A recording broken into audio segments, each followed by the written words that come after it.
Agora eu convido o professor Robson Ramos dos Reis. Ele tem graduação, mestrado e doutorado em filosofia. Atualmente é professor titular da Universidade Federal de Santa Maria. Foi editor-chefe da Natureza Humana e também publicou aí diversos artigos. Ok, boa noite, muito obrigado pelo convite. Queria agradecer aos organizadores, ao Érico, a Caroline, a Fátima, pelo convite que fizeram para a minha participação nessa celebração. Queria dizer que me sinto muito honrado, muito feliz por estar escutando os pronunciamentos hoje de vocês, por ter dado uma pequena contribuição nesse grande projeto, seja como autor, no trabalho de editoria, muito grande feito, né, no momento que estivemos juntos pela Caroline, pelo Éder, tiveram um trabalho assim, imenso, né, num certo momento. Tá?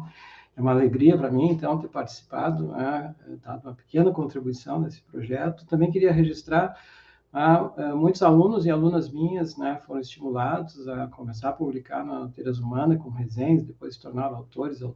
Tá? Então, de fato, é uma honra, uma alegria perceber a dimensão desse projeto, né, do seu passado, da sua história e das suas perspectivas. Tá? Eu compartilhei uma tela com vocês, um pouco mania de professor, né, que não consegue apresentar mais nada sem ter alguns slides, não sei se vocês estão conseguindo visualizar. Tá? O tema que eu propus para os organizadores foi ontologia, antropologia, tá? E, claro, esse é um aspecto que a mim sempre me intrigou muito na natureza humana, a conjugação que o Gélico criou, de Heidegger e Winnicott. Tá? É uma revista que permitiu e que permite, me parece, pesquisa e desenvolvimento original nesses dois campos, tá? E por ontologia, um vínculo forte com Heidegger, ou seja, não um sentido assim tradicional pré-crítico de ontologia, mas uma ontologia fenomenológico-hermenêutica, no sentido de a articulação dos diferentes modos de ser, seja da existência humana, dos outros modos de ser, que são normativos em relação à experiência humana. Tá? E também não apenas são normativos da significatividade da experiência humana, mas são normativos também da capacidade humana de enunciar, interpretar e articular linguisticamente essas experiências. Lembro que, há um tempo atrás, Gélico falava de uma semântica, não apenas uma semântica transcendental, mas falava também de uma semântica existencial. Os modos de ser, então, como articuladores normativos da experiência humana e do dizer humano da experiência. E incorporando também os desenvolvimentos do pensamento sobre o ser na obra de Heidegger com essa absolutamente original e surpreendente ideia de uma história do ser, como o professor Casanova traduziu, ou seja, a articulação das épocas e estruturação desse acontecimento apropriativo, Ereignis, e a conjugação do entendimento da ontologia nesse sentido com uma tematização da natureza humana, antropologia, num sentido muito amplo da palavra, em que o foco é a psicanálise, e me parece que essa é uma lembrança que eu tenho de vários pronunciamentos do Gélico. O Gélico insistia, a psicanálise tem uma história, essa história não começa com Freud, mas ela não termina nem com Lacan e com os freudianos, ela segue com Winnicott, faz parte da história da psicanálise, e introduzindo, sobretudo, de uma forma muito especial no pensamento fenomenológico e ontológico,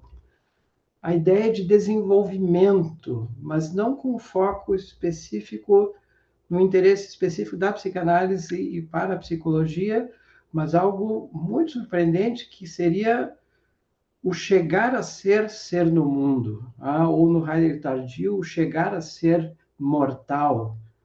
Isso me parecia uma conjugação absolutamente surpreendente e promissora do ponto de vista teórico, e quando o Gélico muito carinhosamente foi descrito pelo nosso colega, professor Paulo Faria, aqui da Universidade Federal do Rio Grande do Sul, como alguém que estava inaugurando um campo chamado de puericultura transcendental, não apenas o mundo da infância, mas o mundo dos infantes, dos bebês, ou seja, algo assim como a condição prévia a ser no mundo, prévia a ser mortal, algo assim como pré-pessoas e por que não pensar também pós-pessoas, tá?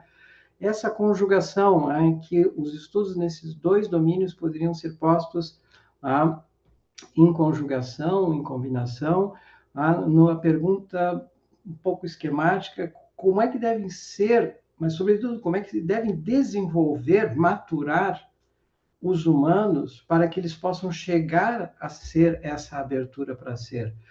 Eu confesso que demorei muito tempo para entender a profundidade dessa proposta teórica do Gélico, que me parece que segue sendo um ponto muito relevante e talvez um ponto certamente muito menor se comparado às visões que o Gélico apresentou no início, de possibilidades de continuidade do projeto, a ideia de pensamento ontológico inspirado em Heidegger, mas não apenas, e algo assim como uma antropologia desenvolvimental, a ideia de um mútuo esclarecimento entre uma ontologia fenomenológica e, por que não, uma ontologia a partir da história do ser e a psicologia, ou com Winnicott, talvez não apenas Winnicott, do desenvolvimento da maturação.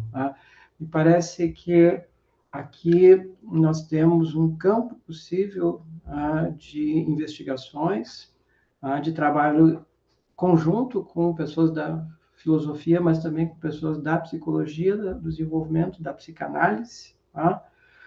Um campo de investigação, eu diria algo assim como a maturação, o desenvolvimento da normatividade ontológica que os seres humanos estão submetidos ou chegam a ser submetidos. A maturação, o desenvolvimento da compreensão de ser, ou então do Heidegger tardio, da apropriação do ser humano por uma história de ser. Esse é um campo, eu queria terminar apresentando alguns exemplos que, pouco a pouco, começou a aparecer no cenário fenomenológico internacional. São poucas as pessoas que estão pondo em conjugação os estudos sobre o desenvolvimento infantil dos bebês humanos, com temas relacionados com as estruturas mais gerais da experiência humana, de relevância ontológica. Esse grupo do Gallagher e do Vincini é um dos poucos. Surgiu agora, em 2020, a ideia de uma fenomenologia desenvolvimental. Isso tem sido continuado, são poucos os trabalhos, veja um trabalho como esse, né, sobre como se dá esse fenômeno de pareamento e compartilhamento entre mãe e bebê, a ideia do nascimento do senso de sermos nós. Isso lembra muito as expressões, os temas que o Gélico formulava com insistência nos colóquios Heidegger. Eu mesmo fiz uma tentativa no âmbito da teoria do sofrimento neonatal, né, dos bebezinhos muito pequenininhos. Apenas são exemplos para dizer que me parece que sim, a natureza humana segue e poderá ser o veículo de divulgação do trabalho inovador, novo, que é possível fazer em mútua colaboração entre gente da filosofia, gente da fenomenologia e os grupos que trabalham com a psicologia do desenvolvimento, com a psicanálise de Winnicott, sobretudo. Eu termino, então, deixando esse desejo de que nós possamos, as gerações novas que vão seguir, nós que estamos aqui, trabalhar em colaboração. Creio que há muito a fazer e um campo de problemas altamente instigantes por desenvolver, e vejo que a natureza humana pode ser o veículo privilegiado para divulgar esses trabalhos. Então, paro por aqui, agradeço muitíssimo por ter participado e seguir participando com vocês desse projeto. Tá bom? Muito obrigado.